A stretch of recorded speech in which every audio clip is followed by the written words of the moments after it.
Congratulations!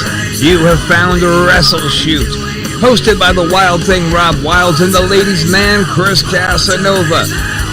Combined, we have 40 years of wrestling experience, and we're here to share those experiences, stories, and knowledge with you over the podcast airwaves. We'll be joined by friends of ours from time to time to share their stories and experiences with you as well. So climb aboard the crazy train we call Wrestleshoot. We know how to do it, and we do it real well.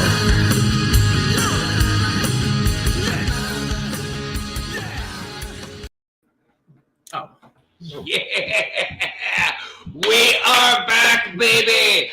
You got Rob Wilds coming at you, live and COVID-free. Joined, of course, by the lovely and talented, the ever-popular, constantly trending with new talents, my hetero life mate, Chris Casanova. What's up, brother? Not much, man. Just taking a break before my performance tonight. As you can see, I'm at my little dance club. Yep. Getting back to your no covers, no condoms, stripping career, dude. More power on you. Absolutely. Yep. Make money. Got to pay the bills. Pay the bills. So, we got some big things happening tonight. Tonight's going to be a great show, and we have taken the clock and thrown it out the window. Man, we might go a little bit late. Who knows? Because we're going to be going over something very special to us and to a lot of you out there. But before we do that, and before we get to our big announcement, I just want to recognize that last night was Ric Flair's big match. Woo! There's a picture of Rick getting ready to go to the ring. Check out that robe, Chris. Look at that beautiful Flair robe. What are you talking about last night? Last night. The night that Ric Flair shocked the world and laid down. He came back to this big match and he lost. No, you must have been sleeping, man. I know what you're talking about. What? No, Ric Flair laid down last night. No. Chris, dummy, the replay is not until tomorrow. So no, what? We're talking about this tomorrow. Oh, wait, damn it. Oh, well. You're fired, Chris. I don't like you. That was going to be a great fucking bit. But then, no, you went Casanova all over it. That's right. Casanova did. So, it blew my spine. Without further ado, Chris, I think it's time to make the big announcement.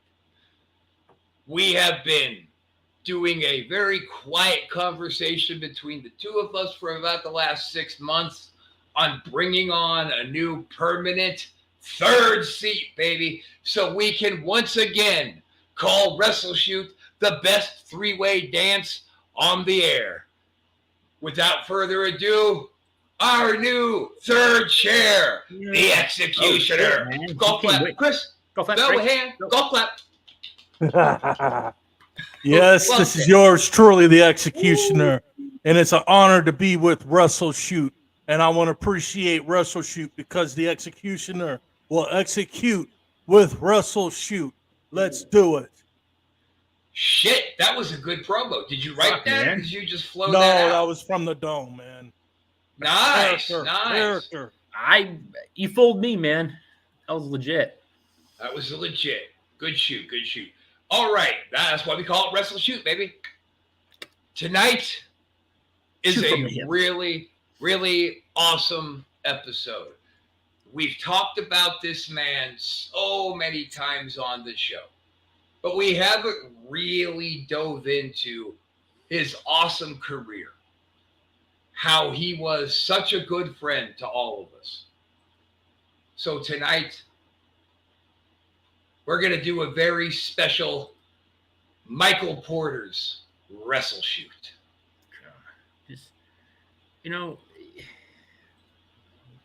It's one of the most humblest, nicest person I've met ever. I agree. Yeah. Just a good dude, man. Like, and he would talk to anybody. Very genuine. In the wrestling business, finding somebody genuine is hard. Yeah, he would talk to anybody, wrestler, fan, anybody, and sit there and just have a conversation with them, man. He was just a fucking awesome dude. always game for anything in the business, always game for anything involving entertainment. But we have time to get into all that because I took this hand actually. The right hand? The right hand deep into that big bag of the past. And I felt around until I felt a very familiar bald head. And I grabbed a hold tight and I pulled him up. And he is one of the originals. He is one of the founding fathers of Wrestleshoot, Mr. Rick fucking Rockwell. What's up, brother? He's telling me he can't hear us.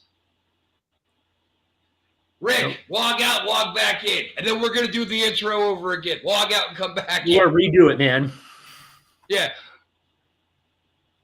Reset, Rick. We can't hear you, dude. There you Rick Rockwell, reset your computer. No, I did that. You kicked him out?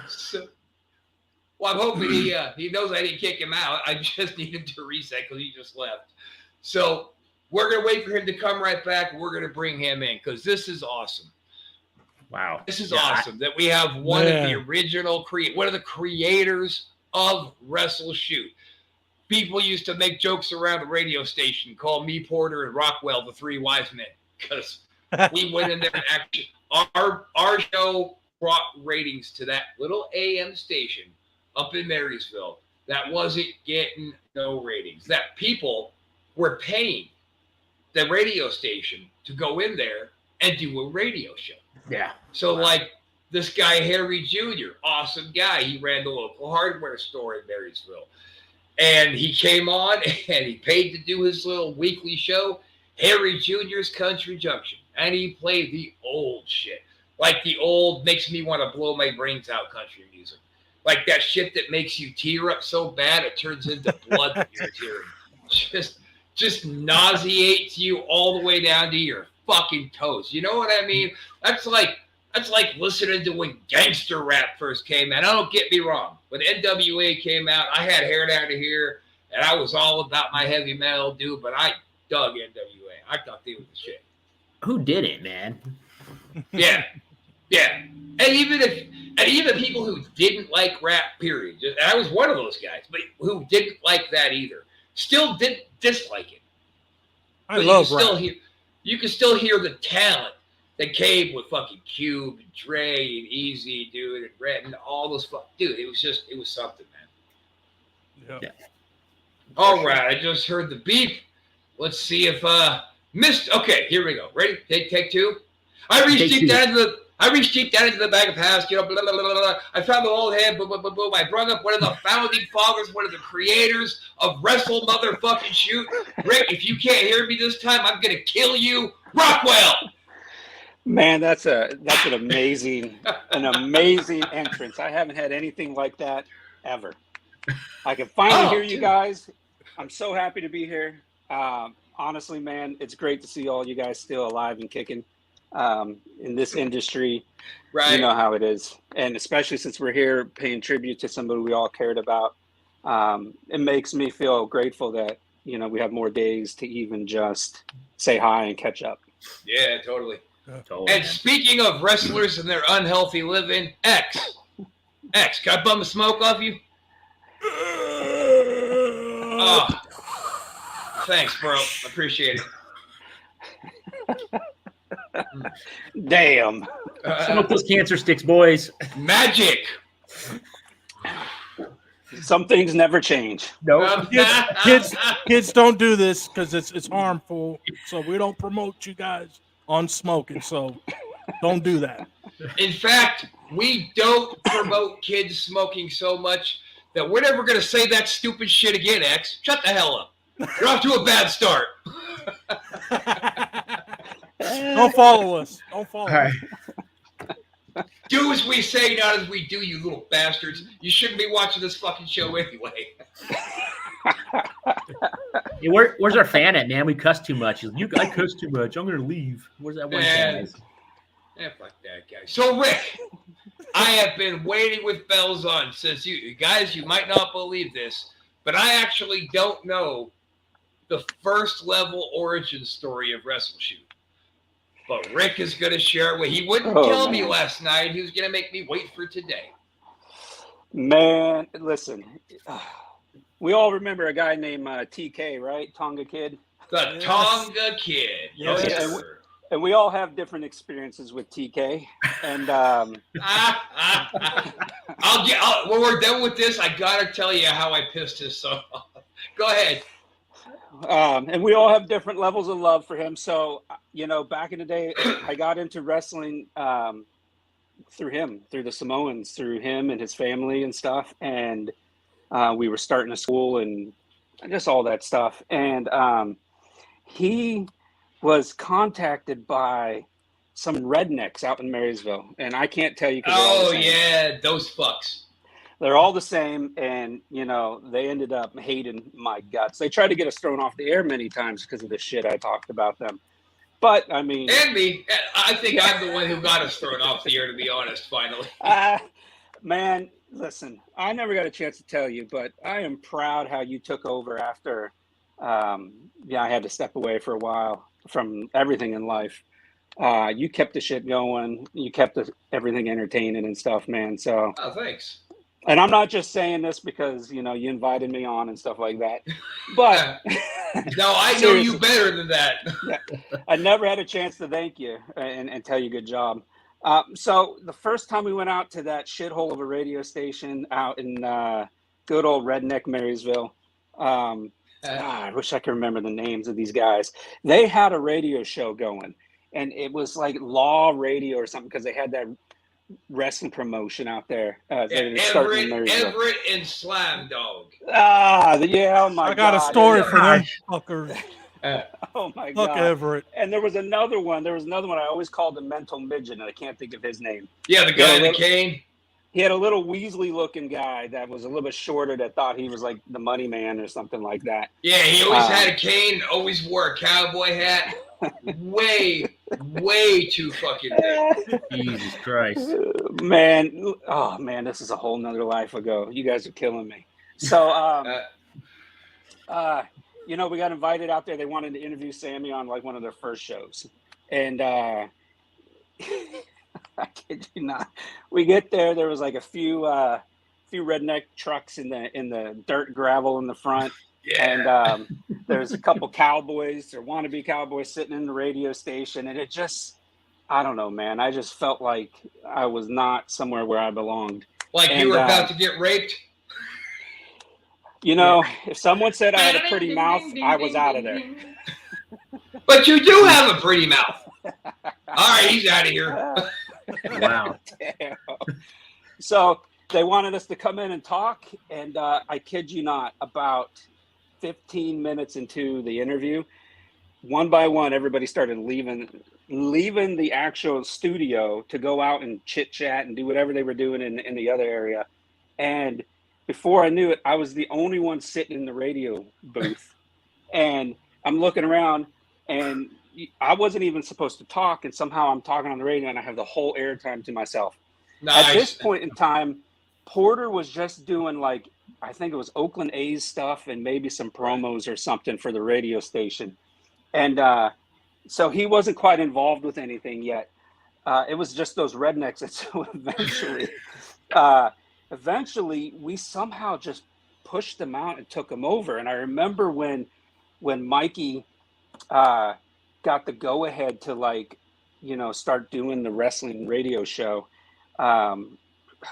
Of course, he's super excited. Like, can I add a quick point on this? Yeah, go ahead. A quick point was those redneck cunts had to pay the radio station to do their show. Did they really? Paid. No shit. They paid. That's right. So the radio station Forgot. removed a paying client and put Rick and Mike in there, and they weren't getting paid, but they weren't getting charged either. No, Mikey was doing extra stuff for the station, and so that's how we worked it all out. But there was another redneck, and it's hard to separate them all. But there was another squirrely-looking fellow who, yes. Well, this guy was from Red Bluff, and that's the Beverly Hills. Yes. His name was should I even mention? Yeah, we were mentioning names. His name was Dale. And Dale from Red Bluff somehow hooked us up with, first of all, the worst wrestling show I've ever done in my entire life was in Red Bluff.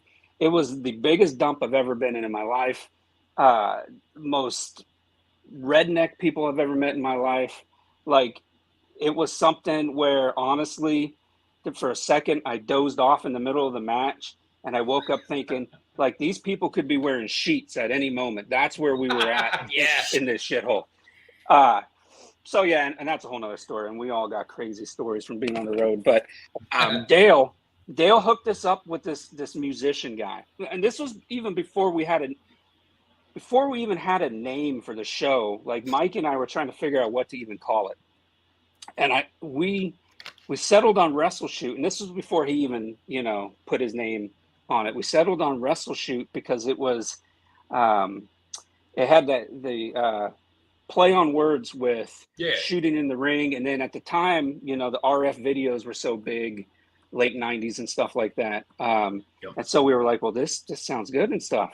So we went with the name Wrestleshoot. Shoot interviews were just starting to really get a hold of me. Yeah. Shoot interviews, shoot in the ring, everything. And, we should have shot on you in the ring when we turned on you back in, I don't even remember what year that was. That was good shit. 03 or some shit. I think it was 03. Back in 03 when oh man. Old Rick Rockwell laying the booties to Honky Tonk in the corner. Boom, boom, boom, boom. Man, and I was so happy when you sent me that video. But I'm digressing. You're going to send me down so many rabbit holes, man. We'll be here for hours. So we got all night, dude. I don't even remember where we were. I think we were in Red Bluff talking to Dale and this other long-haired, freaky fella who played the guitar really well. And he came up with that intro, that riff we had in the beginning for Wrestleshoot. I wish I could remember his name. He was pretty talented, but when you look at a redneck, you can't tell them apart. Like, they're either bigger or tinier. No, that was Lincoln Log Jake. Lincoln Log Jake. Was that who it was? No, I just made that name up because it sounded so white trash or redneck. I was kind of sold for a minute there, man. I was like, dude, you cocksucker, man. I'm relying on your memory, and things like that, because you remembered about the pay thing. I'm trusting in you, man. Chris, we got to turn on him again. Hey, put the fucking boots to him, man. Put the boots to him again. And I know that son of a bitch X down there. He'll fucking jump in on it too. You bunch of three bucks. He's more than welcome to, man. More than welcome to. Rick, you know me. You know me, Rick. He'll join the party. Yeah. Hey, I want to say something to you, Rick. And you and TK were the first ones to really train me outside of Rob. But you guys were the first company to train me to wrestle. And I owe my thanks to you and TK because you guys gave me the chance. You guys seen the potential. I want to thank you. And also for Rob too. No, but Rob was the first one. Rob, big ass thanks. Rob, you're the first one, but as going to a school, learning the ropes, I want to thank you guys though for that. Hey Rick, he got his start in the ring by me taking him down to this little shitty gym where they had a boxing ring set up, dude. I was bumping his ass in a boxing ring. Oh man. Yeah, it was stiff. Oh man. All right, so let's get back to the origin story. First of all, you're welcome, man, and I appreciate that. And I remember the passion you had coming into it and stuff. And speaking of passion, like I'll bring it back. Porter had such a passion for this radio show. Once we started to do the Wrestleshoot thing and come up with our format and get going, it was. Keep in mind, I never met Porter before the Rednecks invited me to start doing the radio. And when I was just talking shit and letting all the multiple personalities come out by myself in a studio in a place I didn't even want to be, I had fun. And I was like, well, holy shit, like, let's keep doing this. And I think we came back a second time and we had more fun. Once they left the room, that's when the fun began because it was it was worse than paint drying, like any of that stuff when they were on the air. It was terrible. That's why I always joked around saying the whole town needed hooked on phonics, because these people were just, they were bad. Slow, very slow. That's the word we're going to go with. So we had a natural chemistry working together. Like, we could play off each other. I knew what he was going to do before he did it. He knew what I was going to do before we did it. And it almost happened instantly when we started working together. Porter just had a natural ability to be the straight guy, even though he wanted to goof around and stuff at times, you know, and be a little more heel or be a little more colorful. He played the straight part perfectly. He's exactly what Rob and I needed. Great Dean Martin. Wow. He set us up perfectly. And even the best part, though, and Rob can attest to this, is when he didn't set us up and we still delivered on something or still insulted him or insulted somebody, and he's about to piss his pants. Each other. Yeah. and Mikey's about to piss his pants in the seat next to you because we're saying things that he thinks we shouldn't say or he wasn't ready for. Or one of the things I absolutely loved was making fun of the diner that he ate at. And I kept talking about how it was the roadkill diner and stuff. Like, he would almost be in tears, just in tears, that I would make fun of that place. He was afraid Rick they were going to Rockwell, come I take offense to that. Their skunk teriyaki chicken is absolutely beautiful. And I think you should show Michael Porter's Diner a little bit less respect than you are. Go.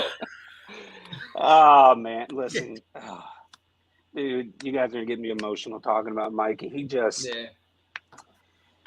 It was so much fun being able to do a radio show with him. And not only just at the station, but then we picked it up again online. Like, It was amazing. And it was kind of wild how they would run the whole day. Ah, shit, Rick froze. Hopefully he'll come back to us, man, because this was getting good. But there he is. During the whole entire week, they would keep their megahertz at 300,000 watts. But when Wrestleshoot came up, they kicked it up to 550,000 watts. So we could be heard at the outskirts of Sacramento, when before it was just supposed to cover a little 50-mile kind of radius, a little bullshit local AM station. But we came on, boy, they cranked that shit up. We were getting listeners from Chico. We were getting in Sacramento. They were coming in from all over. And that was only based on, word of mouth. And then, of course, Porter and his, just this knack he had for internet promotion. He just could rock it back then. And he rocked it all through fucking MySpace. He rocked the MySpace. Wow, MySpace, man. Please, man. Porter rocked the MySpace, the mullet, and all those crazy dad jokes. The I was dad like, jokes. geez. I said, Mike, look, you're taking these friend requests from porn robots. He goes, yeah, but they have 2,000 friends. So when I post on their fucking page, 2,000 people are going to see it. I'm like, oh shit. All right. Smart. Mikey, what was one of his favorite jokes? City Morgue, you stab him, we'll slab him. We slab him. Yeah, he always said that on the phone whenever you would call him or anything like that. You kill him, we grill him. Roadkill Cafe. Dude, I forgot about so much of this stuff. Like, you guys are killing me here. You're gonna put that's a cool origin story. I was just sharing with the boys off the air my introduction into it and kind of how whirlwind it was.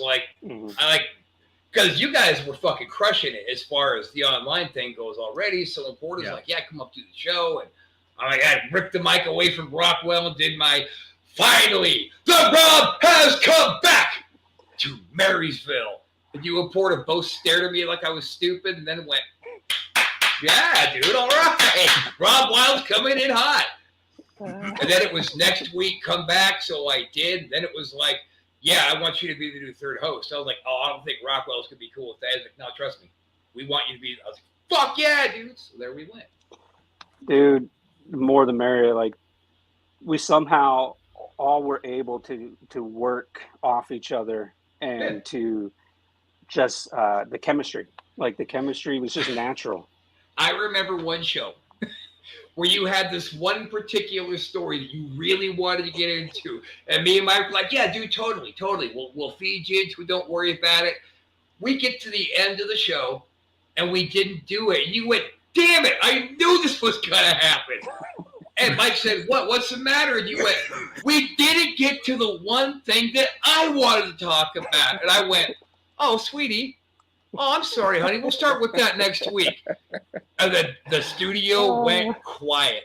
And then all at once just erupts in this fucking belly laugh from everybody. Oh, sweetie. We'll get to it next week. I promise. Man. It probably went down just like that. It did. It did. You know, I mean, we had notes of some of the things we wanted to touch on, but a lot of the stuff we did was just natural. It was just a conversation, a thought, a reaction, all of that stuff. And man, I would give anything to go back to that time where not only the radio station, but on Blog Talk, when we were doing it on Blog Talk. I think that's what it was called. You know, Pal Talk. What was that? Pal Talk. whatever that. Yeah, we were doing it on Pal Talk. Whatever what is it? It was like the Napster of early podcast or whatever it was. Whatever the shit place was, it's not around anymore. Whatever the incarnation of what we were doing was, Mikey just this meant everything to him. This was it became his baby. It became something he was so proud of. It became everything he put everything about him in it. If he wasn't doing a wrestling show like during the week or something, this was it. This was everything he focused on. It kept him happy. It kept him. And his karaoke, damn it. Let's not forget. Oh, shit. Yeah, karaoke. Oh, man, dude. He was the fucking king of karaoke, man. Shit. Like, Rick, do you remember, Rick, when we had that karaoke broad, that fat broad from the Longhorn, bring in a song, and then right there, live on the air, I put it in and just hit play. It said, Mike Porter's karaoke time. Press play. We had him sing The Street by Ray Stevens. Oh, yes, they call it The Street. Right there on the air. Bam, we hit the music. Expected him to choke and fuck up and stumble. Motherfucker stood straight up, grabbed his boom mic, brought it in, and belted that song out live on the air like it was just the thing to do, like he was ready for it. And he wasn't ready for it. I said, no, you were expecting that. You heard us talking about it. No. I just love that song, so I did it. Dude. All right. Dude. Wow. Man. Oh, my God. Like, there's two things that he went into work mode for, or when he went into true professional for: karaoke. And the second he put on his WWF blazer, you knew he was going to be the best damn ring announcer anywhere in the West Coast. Anywhere. Hands down. In fact, you're speaking of that blazer. Let's just take a look. Shit. Yeah, he loved that. Did it come up on your end? Yeah, I see it. Yeah. All right. Good old Mike. Man. I miss that guy. But real quick, Rick, we need to put a quick pause in this conversation because I do have a serious question for you. And I ask this of a lot of people because I really want to fucking know. So the question is, why do you think that Paul Roma's a pussy and won't face me? Huh? You hear me, Paul Roma, you motherfucker? Goddamn prick-ass Paul Roma. Hey, man, if you do face him, I want to be your manager. I want to be your manager. I'll be in your corner. I want you to get out there with the video camera, and I want you to go man on the street. And I want you to find out what the general public opinion is on why Paul Roman is, in fact, a pussy and won't face me. How's that sound? I tell you what, Rob, he can drag Jim Powers in there. I'll team with you, man. There you go. We'll do that. Yeah, I can do that. All right. So listen, we've already gone a half an hour into this. We're having a great time, but we do have some friends here who wanted to step in and just share some of their memories and their good times with Mike Porter. So we got the former manager of the Apocalypse. Look at this. If X wasn't in the picture, us four guys was a hell of a team back then. And then we're going to bring in... I know that. We're going to bring in the master of the bleachers, Doug Damien. So, Doug, how's it going? And finally, one of the sometimes hosts of the Sanitarium right here on the Off the Hook Network, Leatherface. oh shit. There we go. Hey, fix your shit, man. Leave it to you to fuck up as soon as I bring you on. Goddammit. Eat my asshole 2 times. Whoa. Nah, pass. So, Rick, here's a great story that you'll appreciate about Porter.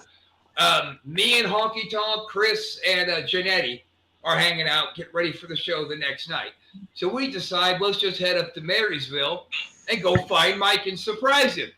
And where was Mike Porter on a Friday night in Marysville? None other than the Longhorn, singing his karaoke. Mike was a goddamn rock star up in that place, man. And we came, and Porter was up there. We stood outside and waited for them to call Mike. Waited for him to do like 3/4 of his song. And then we stormed in all loud, all 4 of us. And Mike goes, holy shit. He pulls the microphone down. Mike walked away from his karaoke song because he put the microphone down and ran over to us.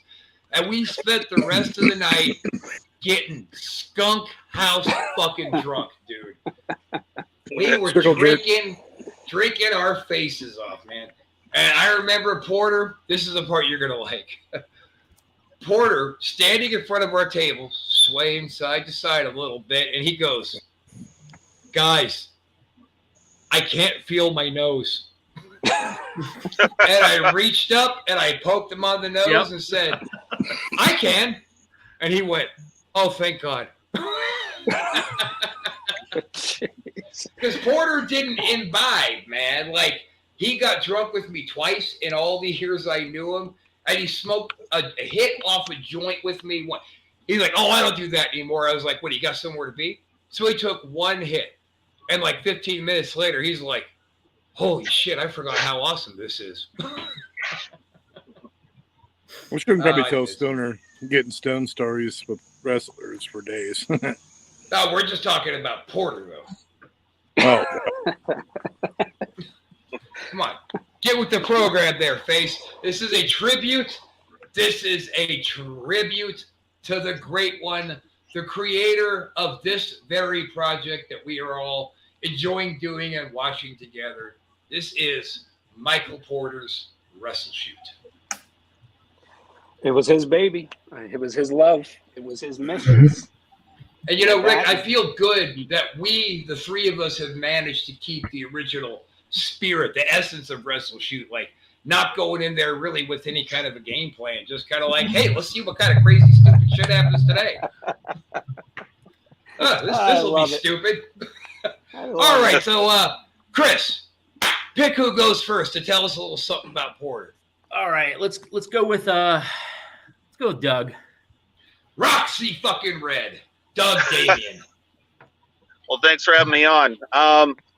I just, in general, Michael Porter was just a great stand-up dude. You know, he just was.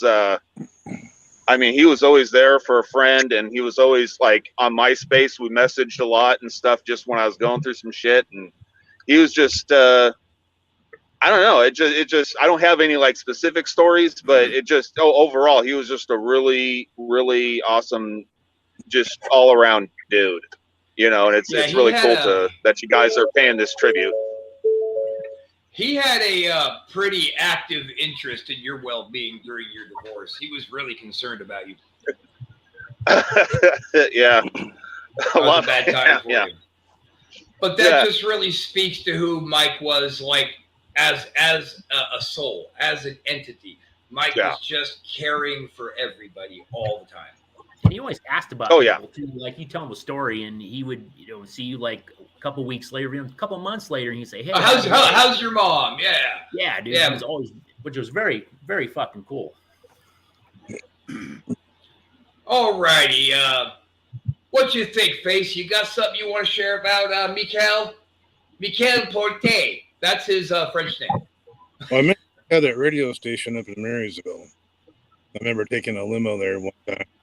We were doing a show. I think it was Bar Wars or something we were doing. I remember going to that little radio station. Yeah, him on his original. You're just totally breaking out, bro. We can't hear you at all. We just heard limo and gay bar. We didn't catch anything else.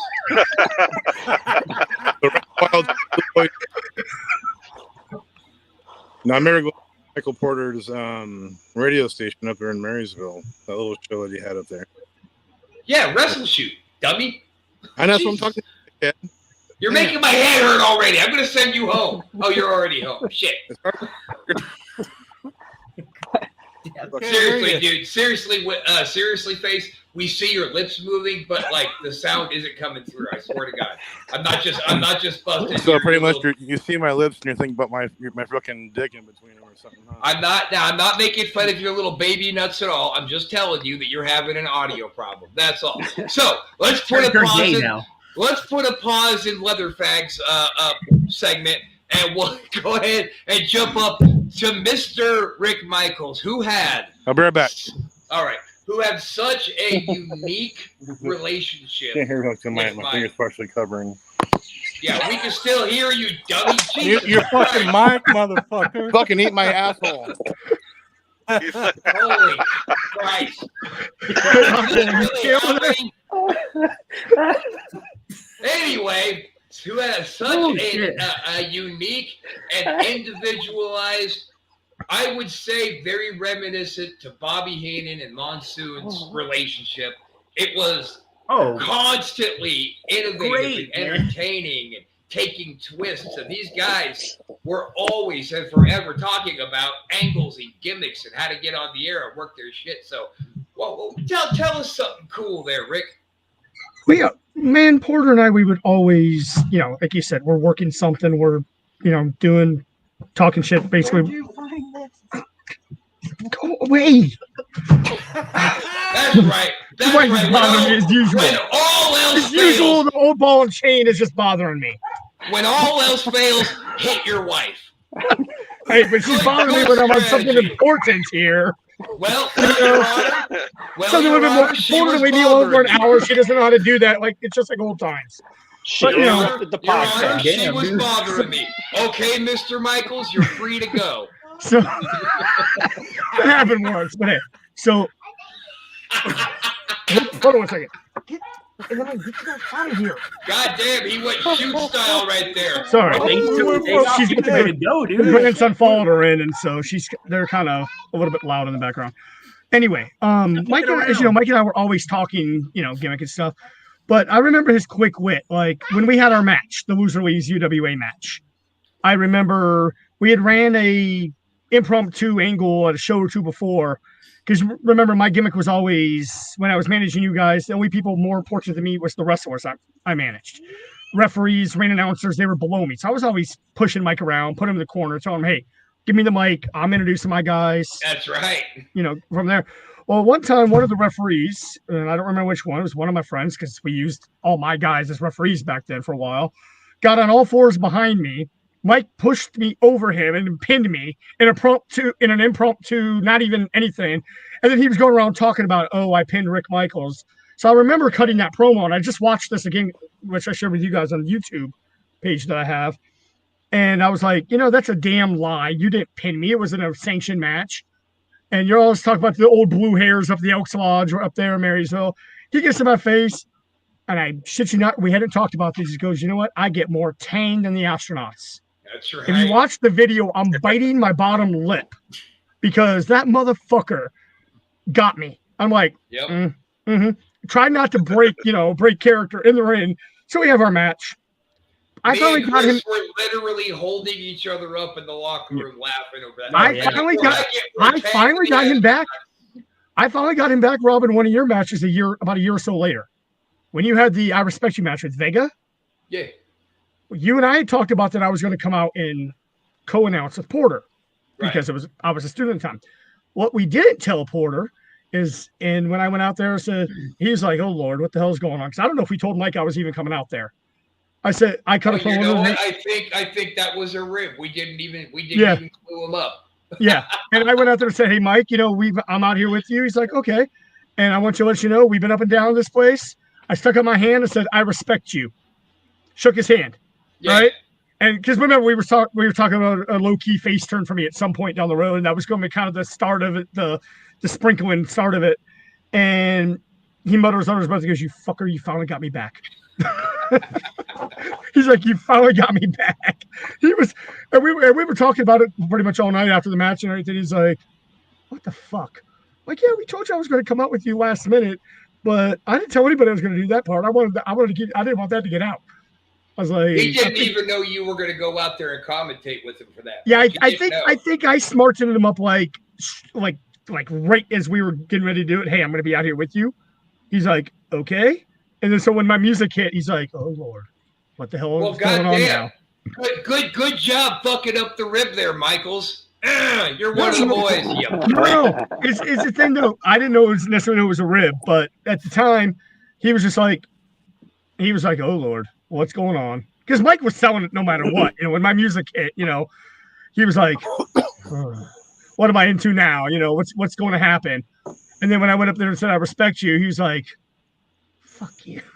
But Mike and I were always, and like I was saying when we were off air before the show started, we had that chemistry where people thought we actually legitimately hated each other because I was always like being mean to him. I was being the cocky, brash asshole, and kids would come up, "Why do you hate Rick? Why do you hate Michael Porter? We love Michael Porter." And I'm like, I look at him, he's old, or he's, look at him, he thinks he's better than he is, whatever. And just some bullshit to the kids. But behind the scenes, "Hey, Mike, you ready to go home? I got you right." It's like, fuck. Man, I miss that. I remember last time I talked to him was a little bit before he died. He was in the hospital several months or so before he died. I had just moved to Ohio, and I heard somebody gave me word that he was in the hospital and gave me the room number. So I actually called him in his hospital room and spoke with him a little bit. And we caught up quickly. "Hey, how's it going? How you feeling?" And then he's like, "Hey, have you talked to Rob or Chris lately? Are you guys still doing anything wrestling wise?" And it was all about wrestling because that's what he loved. Yep. You're right. You're absolutely right. That is what he loved. Everybody who knew Porter loved Porter. And I just want to show up a couple of, for instances, of moments that meant a lot to him. I remember this day in particular when me and Mike took a drive up to one of Kirk White's gigs to see one of his guys, Rob fucking Van Dam. Oh, that's awesome. Rob Van Dam was a genuine fan of Mike. They were buddies. And that's awesome. That's the kind of impact he leaves. And then I would like to take a jump backwards in time to another picture he took with one of his oldest friends in the wrestling business. Wow. There he is. Damn. Yeah. See, look how Gene was like an old Dr. Phil. Look how happy Porter is. I mean, that's just it's staggering how genuinely happy he was around any wrestlers, any wrestling, anything. Chris, you have a great one to share. Oh, yeah. So this goes back in the day with TK, Snuka, hardcore match, all that. Give me a smoke. Shit. Oh. Hey, brother. Hey, Chris, let me interrupt you real quick, Chris, just real quick. All right, go. I gotta cut out. My parents are waiting for me at a restaurant. But do your thing, man. I just wanted to say to you guys, listen, guys, it is great seeing you guys. I genuinely wish nothing but the best for all of you. We kind of grew up together in a different era. Seeing you guys here today just brought back so many memories. seeing Mikey's pictures, like this shit makes me want to cry. I love the guy. We all loved him. I think about him all the time. I'm happy that you guys invited me on to be a part of just sharing memories and talking about him and stuff. Broke my heart when I found out he died. Been 12 years this year. Be 12 years in October, and it's just awesome that we're all here together to be able to do this. So thank you guys for doing that. Stay in touch. It's been a while. And bring your ass back on again. We're having fun. We'll do it again. Dude, Yeah. I will. Listen, just let me know when you need somebody to come on and shake things up with you knuckleheads, and I'll be here. Knucklehead. All right. Thanks, Fucking Rick. man. All right, brother. sweetie. We'll see you next time. See you later, sweetie. See you later there, sweet tits. I'll talk to you later, Nits. All right, bye, guys. All right. All right, Mr. Casanova, as you were. All right, so, and remind me what match it was. It might have been the Snuka and TK match where we laid a beating on Porter. Yeah, that was that. That was the night.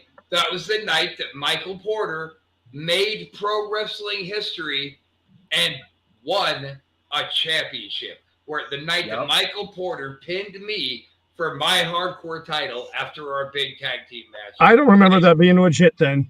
I know he said it happened, but it wasn't legit. No, it was. I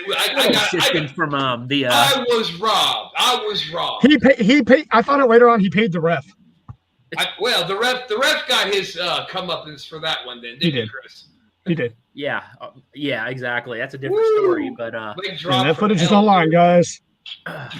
So yeah, there was a point in the match where Porter was supposed to gig, and we're just gonna throw a fucking beat down on him. And of course, I was a little overzealous, and I just started fucking throwing the boots to him right away. And right where he's about to pull the gig out, I stomped him in the back of the upper back, and boom, he just fucking gigged himself, man. Like he had no choice.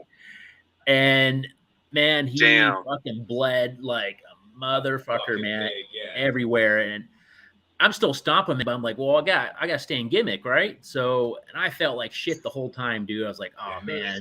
And so we do the angle, everything. We get in the back, man. I go up to Porter, said, I'm sorry. And man, he was humble. He was happy, gracious. He said it was the happiest night of his life. Everything that went down.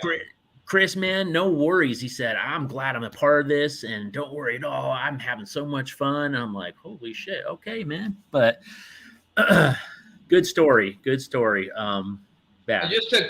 clue everybody in on the build-up real quick. The build-up was after me and Chris did the screw job and beat Snuka and Tonga. Yep. I go to Porter and I said, you said on Wrestleshoot that when we beat Jimmy Snuka and the Tonga Kid, you would raise our hands and admit you were wrong. And he says, I said if you did it fairly and everybody saw you cheat but the ref. And I gave him a push, and he just went animated. Took his blazer off, threw it down, pushed me back, and I took like 5 steps backwards. And I was like, whoa, easy. Take it easy. Jesus, I'm sorry. Yeah, you better be. Turns around to get his jacket. Old Rick Michaels hands me a chair. And he told me in the back, I'm not an asshole. He told me, I want you to come with it. So I did. You did. Boom. He goes down, and then we start doing the boot gimmick, and that's when he pulls out the gig and goes for it. They got kicked and went, boop. Just wrong timing, man. It was unfortunate, but it looked great. But then Tonga Kid and Jimmy Snuka came back to the ring, beat 6 shades of shit out of me. Snuka did the big splash. They laid my ass in the little ring. Porter climbed on top of me, 1, 2, 3, and a ring announcer got the first title ever. The first time a ring announcer has ever been a champion. Yeah. That's history right there. Nice. And I ran up to him in the back, too. And was like, oh, my God, Mike, we got to get you checked out. You're bleeding really bad.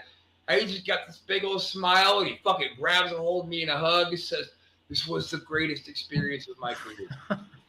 And that show was big. I mean, that show was big. Fucking John Cena was in the crowd watching, for Christ's sake. So, like, that was a really good show.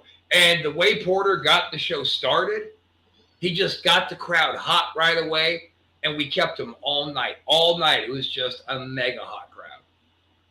Yeah, it was best ring announcer ever. I'm sorry, on the West Coast. I mean, he hands down way better than Alan Bolte. I'm sorry. Well, now, I'm not going to disagree with you at all, but I am going to say that Porter was part of the prestigious California Three Wise Men. It was Porter, Bolte, and as much as I hate to say it, so we got Porter, Bolte, and Ron Head were the Three Wise Men for ring announcers. Yeah. But Porter's Fuck you, Ron Head. Fuck you. Fuck you more than Paul Roma, you piece of shit. Paul Roman doesn't want to wrestle you. He's afraid to break your old ass.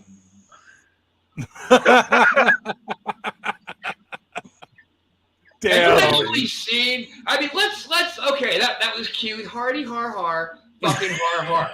But let's not get fucking lost in reality. All right, this is not Paul Roma of today. Yeah, damn that's it, when he was come on. gigoloing. Yeah, that guy, fuck him, man. That's not him anymore, dude. Now he's a sack of fucking bones. That's why you're too much of a bitch to talk to me. Rob Wild is the wheelchair killer. Hey, I'm the legend.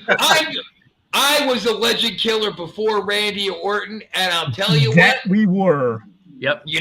And you guys know who dubbed us the legend killers on Wrestleshoot. Yep. Michael fucking Porter. Porter. Yep. Just that guy was so pivotal in so many aspects of my development through the business. It was just Hey, can I tell my story? no. Yes. No. Hey, I'll be back. I'm getting hit with a lightning storm. I'll be right back. I got two stories about Michael Porter. First, You said what? I was a fan when I first met Michael Porter.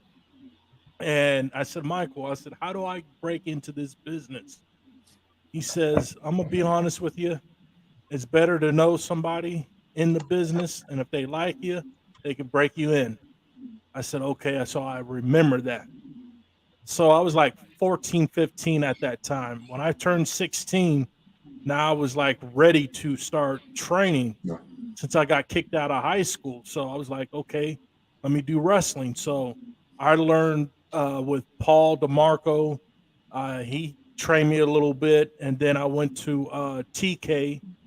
And of course, Rob Wilds was there a little bit before I got in with TK. So I want to thank Rob and Leatherface and Chris Casanova. They all showed me the ropes. So anyway, when I did my first show when Rob booked me for his show, Michael pulled me in the back. He said, see, kid, you remember what I told you when you was like 14, 15? I said, yeah. He said, you're here. And I said, man, you never forgot. He said, I don't forget a face. And Porter got you booked. Yeah, and you know what? And I didn't know that. He told me you did that, Rob.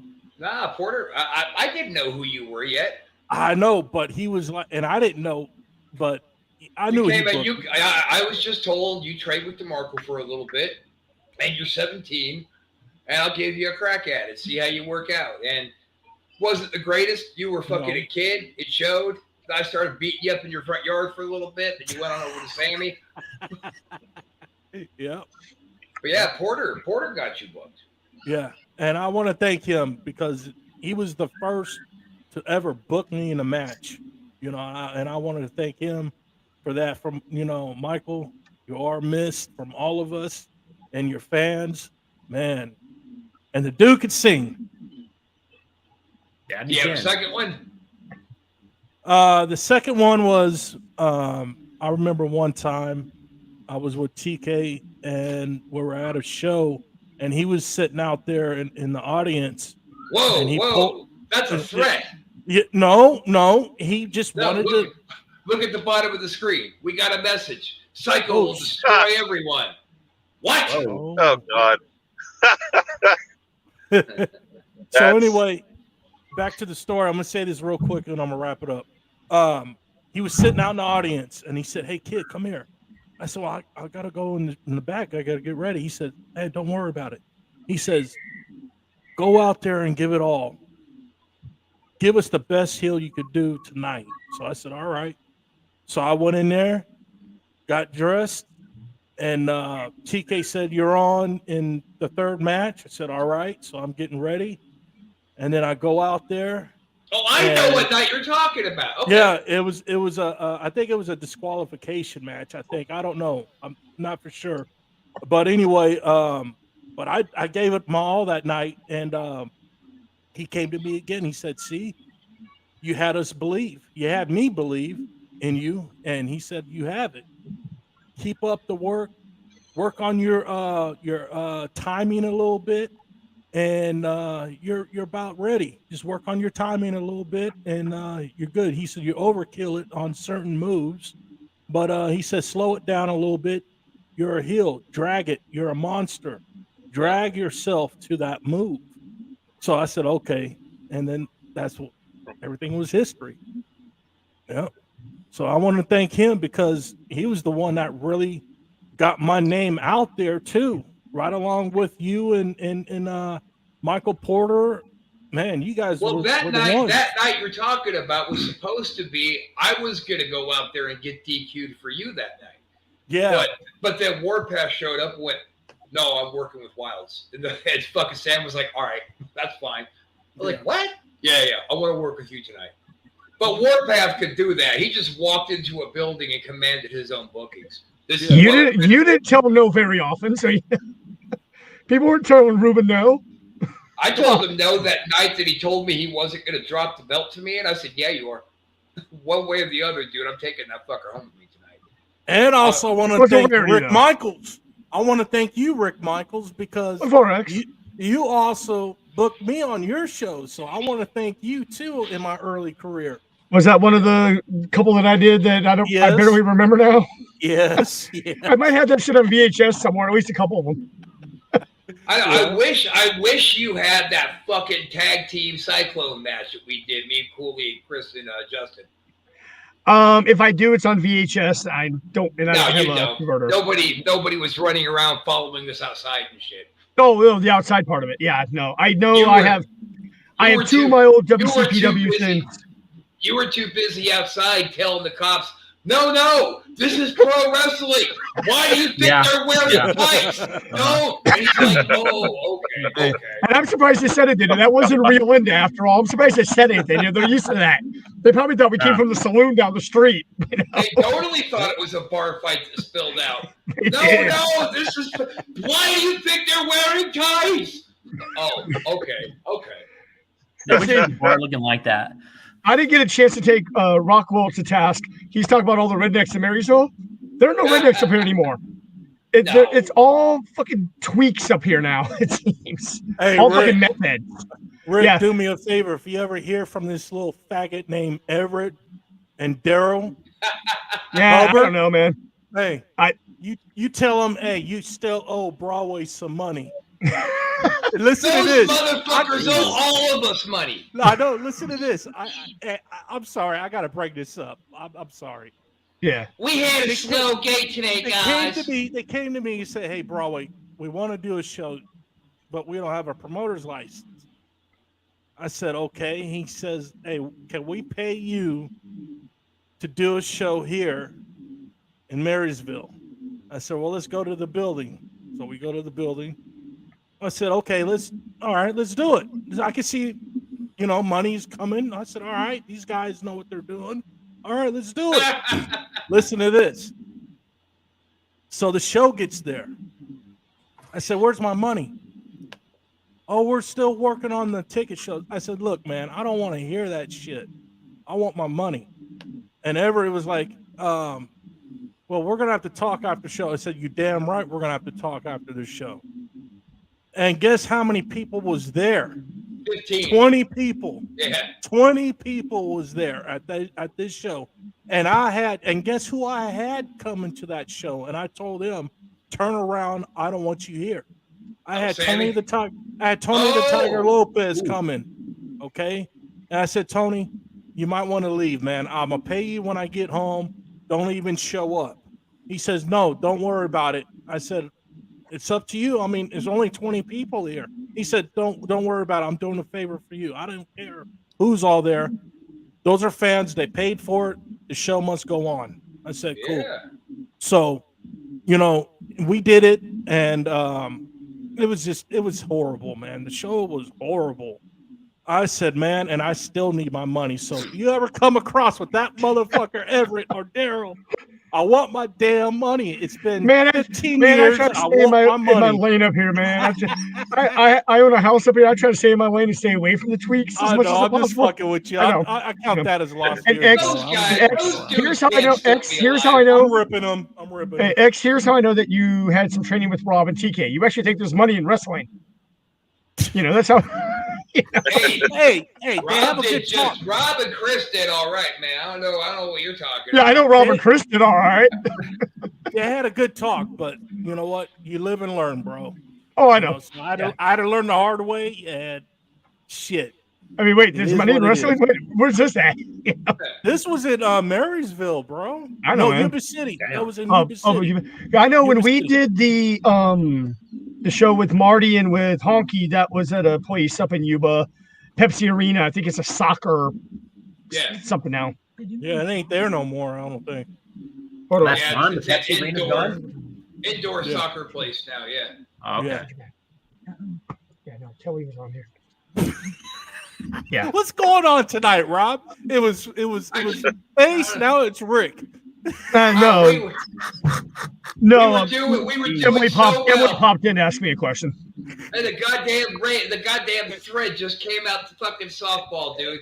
Somehow the stuffing got knocked out that shit tonight. Hey, Doug, by you watching this, you're like, what the hell is going on, man? I mean, what kind of shit? It goes from Michael Porter to what the fuck is going on? Are you kidding me, Doug? Hey,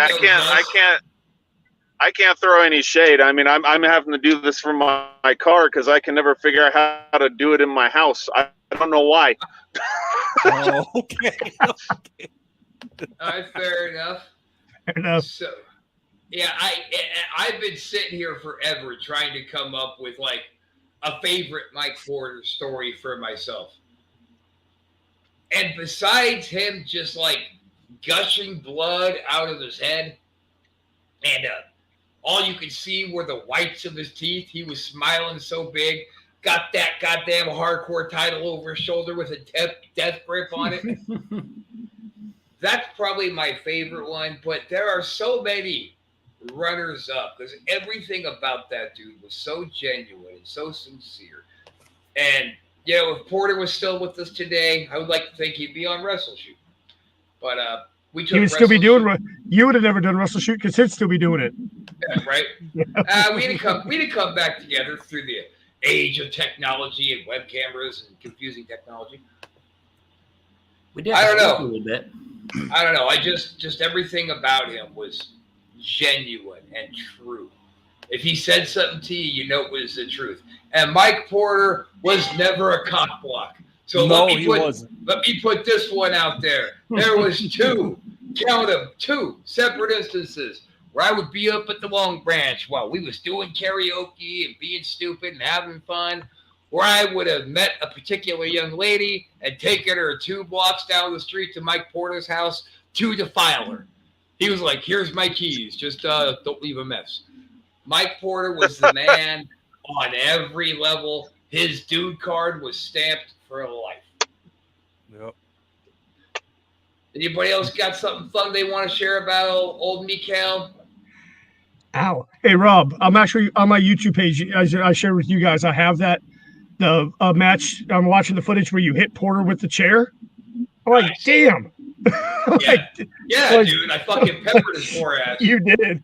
I'm actually watching it right now. You know, this is where, you know, TK and Snuka. I remember after all that, after the show ended, everybody up here being so pissed off. The 3 of us had to kind of go duck out. Yeah. I had Martin go grab my keys in the car, bring the car so we could kind of duck out. So the crowd kind of left and dispersed because we had 400 plus people that night. Yeah. Pissed off. Because didn't you bring Snuka in for like a week up here? Something like that? Yeah. We were promoting all over Sacramento, Yuba, Chico. You had him up in the area doing appearances. We had 400 plus people, the best crowd we ever did. Yeah. and people were pissed that the No, Legends you know wasn't what? continued from TV. At least, the Those- wrestling fan pissed. Those guys, Snuka and Tonga, and both times we brought in Conan, were kind of even for top draws. Those Okay. Conan always drew them in big. Yeah, Like, we had but to turn them away. I remember it being one of the biggest ones that we ever did. I remember those fans being pissed off, and some of them were like, "Don't let us catch you guys around," because they were mad that we no went joke, over. dude. Yeah. Yeah, but I tell people- didn't know when to shut the fuck up because they're like, "Well, we're gonna kill you, Wilds," and I'm like, "Catch me outside, bitch." And Yeah, they were I know. outside waiting for me. Yep, and I remember giving Martin that. my keys. Go get my car. We're gonna hang out there for a bit. Then we all kind of doubled back in. Porter's still talking to some fans. I'm like, Mike, can you get them out of here now, please? So we can close up. But shit, I remember, Porter was always good for that. Working the crowd and hanging out with the fans. And if you needed something, I had to just ask him. If you needed something, shit, I remember he'd help with the ring crew when you didn't have to. All right, real quick, I want to put a pin in this before it gets too much later because I want to bring up to the boys, to Chris and X. I got a very disturbing email right before the show started on our Wrestleshoot email account, and it said, "Just thinking of my 3 favorite fellas," and there was a picture attached. Oh no, not again. Yeah, yeah. Uh-oh. Oh boy.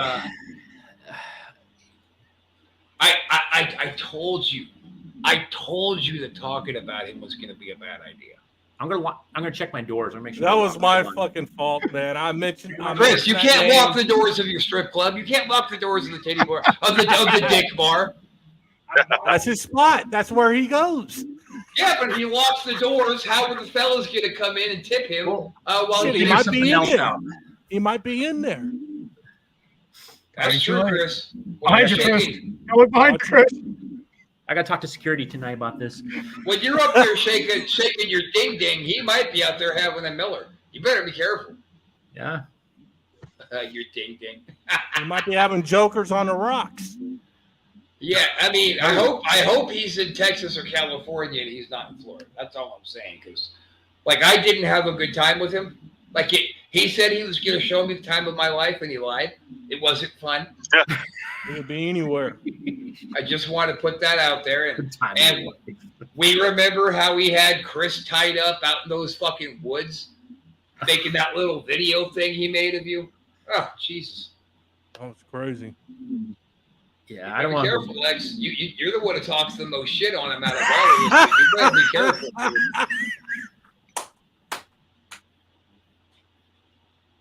I mean, we also all know that he is able to hack this network. So we better maybe be careful, is all I'm saying. no doubt. Yep. He's broken into our shows before, right? Yep. Plenty of times. I know that. I know that. Yeah, so Fuck. I'm just saying. So anyway, does anybody have any kind of a I'm sorry, last Joker. minute- Yeah, he's sorry. I'm sorry. I think it's too late, man. No, hey. We don't need that kind of negativity here, dude. We are I'm all just saying, in real man. danger. I know how Joker works. We may have put fucking Damien and Michaels in danger just by being here. So let's just be cool. I just wanted everybody to be aware that apparently this fella has once again taken an interest in us. Why so serious? I mean, do you have any videos you can show these guys? I mean, is there any video to show them? I mean, do you have any? Well, I know the Jimmy Castle, creepy fucking Jimmy. You know what? Let me see. You guys talk. I'm all for clipped here. I'm gonna see if I can find it. You guys talk amongst yourselves. Topic: the Partridge Family. They're neither partridges or a family. Discuss. Jesus Christ.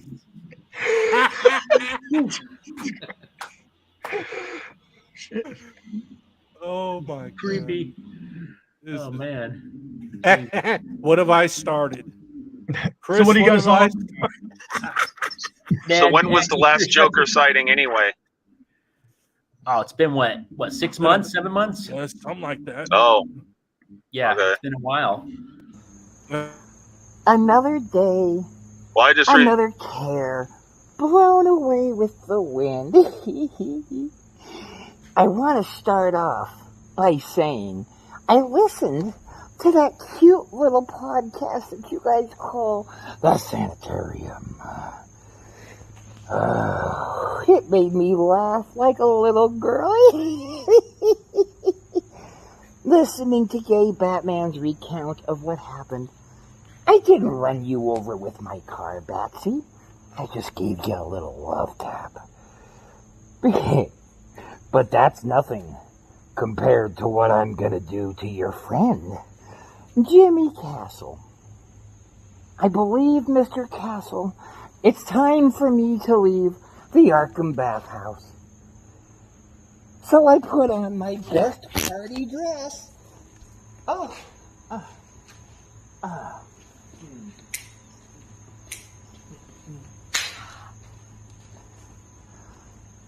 And I'm leaving the bathhouse.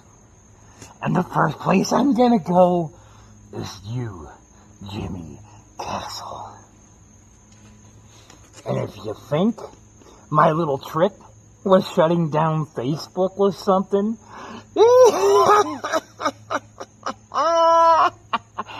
you ain't seen nothing yet, Jack. I'm gonna come see Batman's new favorite toy. And I'm gonna make him my new favorite toy. Yeah, toy. I like toys. Whoa. Oh, Okay. that is a stable individual. Robbie, Hey, think that I looks- started something. It's fucking terrifying. Dude, I'm getting fucking like just goosebumps everywhere, man. Especially the bathhouse talk. I mean, shit. Well, he is after all the gay Joker. He's like Right. gay Batman. Gay Right. Batman's arch enemy. So They Right. look like one of Yeah. the people I see every day down the street here, you know.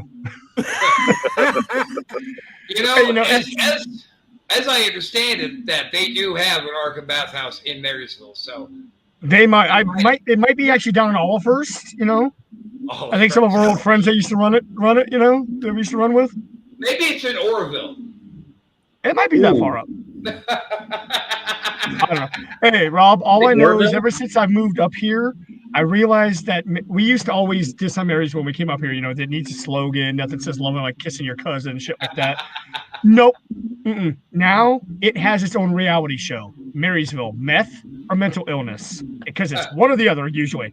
If you see somebody on the street, they're either high on meth or the mentally ill, or in some cases both. You know, Is that little Damn. dumpy titty bar still there? Tail feather or something?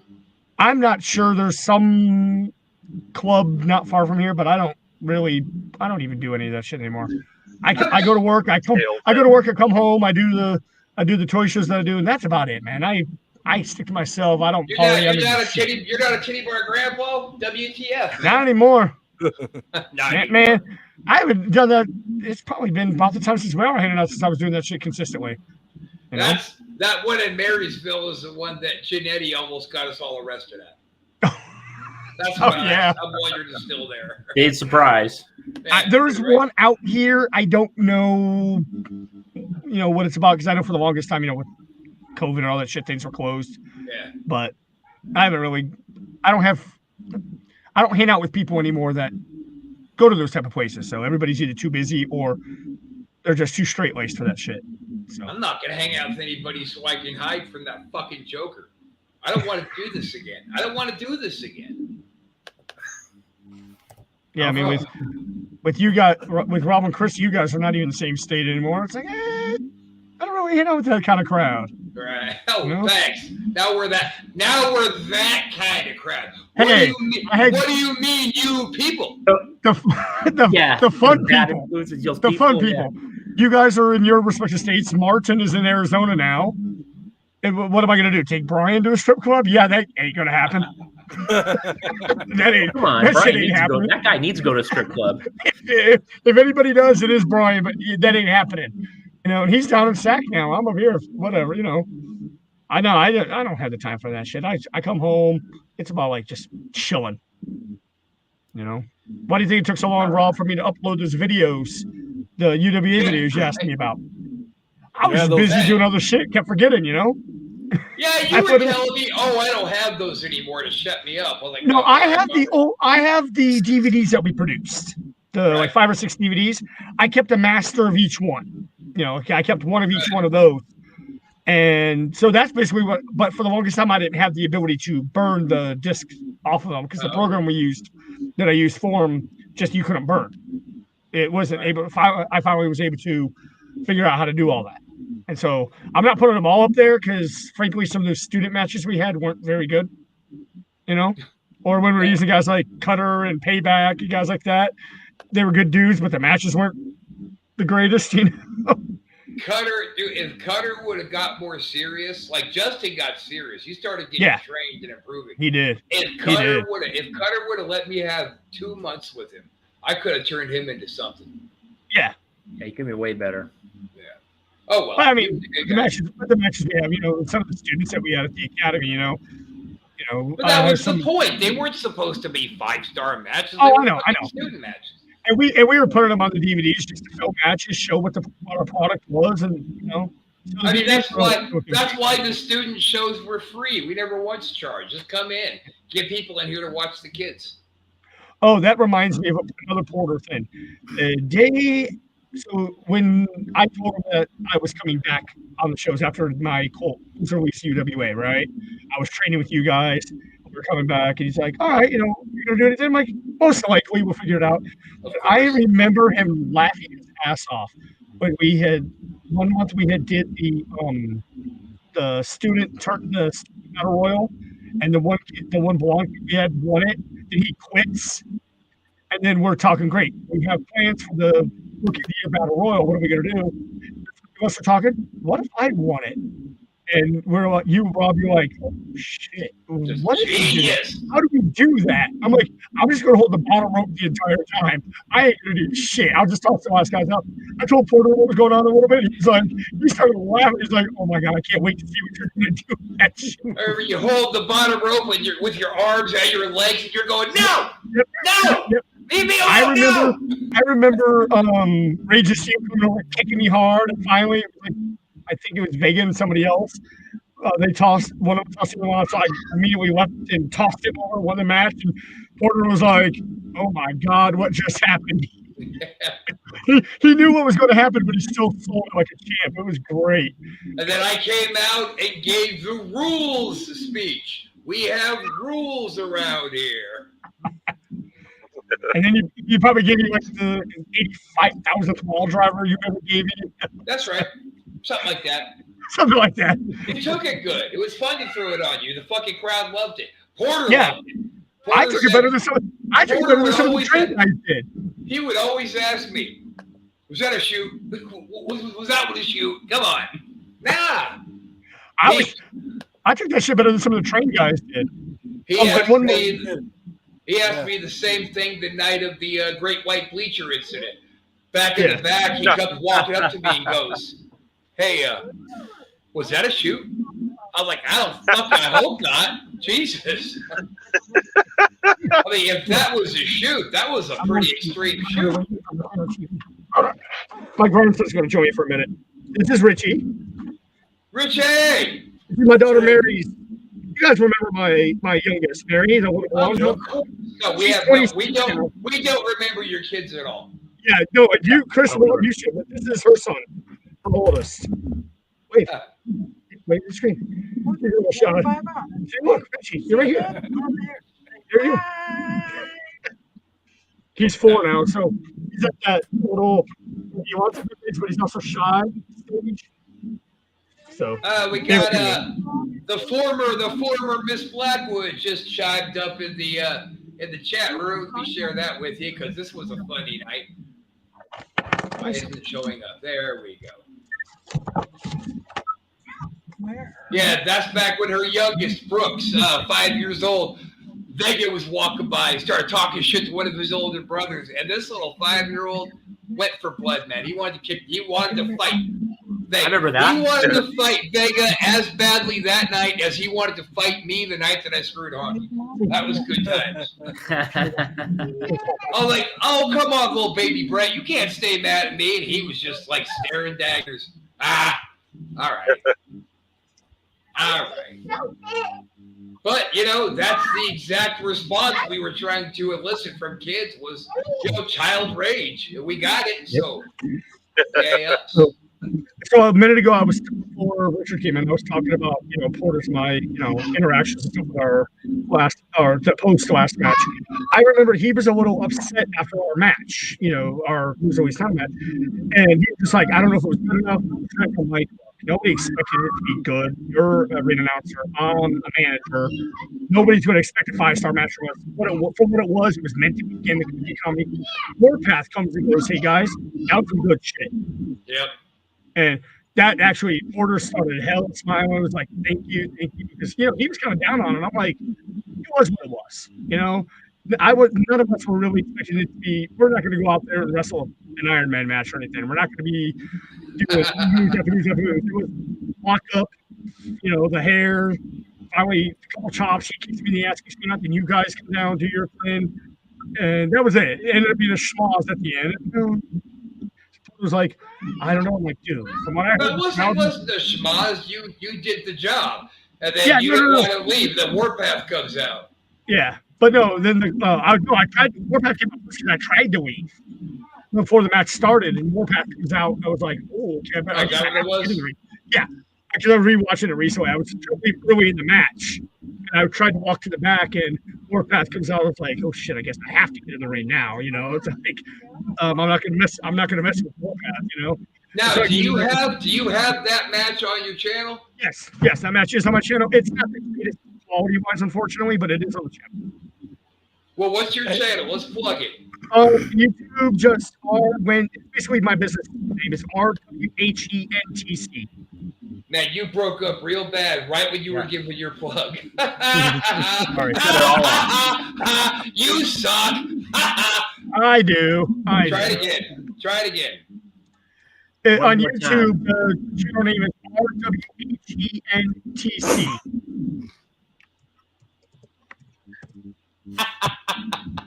You fucking suck, dude. Guys, just go on there and type in the apocalypse, or type in Chris Casanova versus Honky Tonk Man.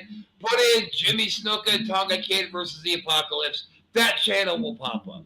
Yeah, send a message to chat. If you type in UWA or United Wrestling Alliance, you might get it too. Yeah. I usually tag them. One of those. Hey, Rob, can I get a cigarette from you? Oh, yeah, sure, buddy. I got your back. I just got a pack. Here. Good looking out. All right, man. God damn, we're some corny motherfuckers.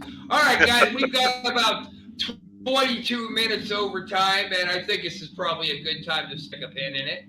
And it was awesome doing this thing for Porter, man. Getting back into some of those good memories. Like me and Chris, we got to talk about Mike at least once a month. For some reason or another, he'll come up and we'll just get on train about Porter. So it was nice to finally take a night and to recognize the creator of this show. And for me, in closing, a lot of people would say that Michael Porter was the best of us. And they would be right. Mm-hmm. And it's amazing how 12 years later, I still get that pain in my throat. That little pit in the stomach sometimes when I think about what we all lost with Mike. And we love you, and we all miss you all the time. And thank you to Mike Porter for creating Wrestleshoot, for being such an influence on all of us. And it's cool to reconnect with Rockwell. I hope to have him back on again soon. That was awesome. Yeah. Anybody else have anything they want to say in closing or something they want to plug? I want to say thank you, Michael Porter, for everything you've done for Northern California. I mean, you put West Coast on the map.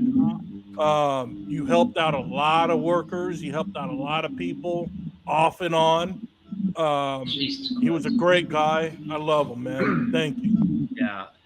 Yeah, hands down, man. Yeah. I'm gonna miss our conversations that him and I used to have at the shows, before and after, and just even in the locker room, and just watching him from a distance, talking to some of the new guys that were coming up in the business, and just hearing what he had to say to them. It was just, oh man, shit. I mean, it was just stand-up guy. Yeah, stand-up guy, so encouraging. I mean, I remember when I first met him, and I was probably 2 or 3 years in the business, but fuck, man, I was just almost like a mark, man, a little kid, just like, wow, this is awesome, man. Like, I knew who he was, and him and I talked for like 20, 30 minutes, and it was great. So thank you, Porter, for the great memories, and I think about you at least every day, man. So you are definitely missed. Anybody else? All right, then. I guess that moment of silence means that we're pretty much done here. X, welcome to the team, brother. Thank you. Thank you. I want to give a big thanks to both Rick and Doug for coming on today. That was nice. It was fantastic catching up with Rockwell. Leatherface, nice seeing you for about 16 and a half seconds. Yeah, 16 and a half seconds, yeah. And Jesus, before I actually start crying here on the podcast, I'm just going to go. So thanks, guys. We'll see you next week.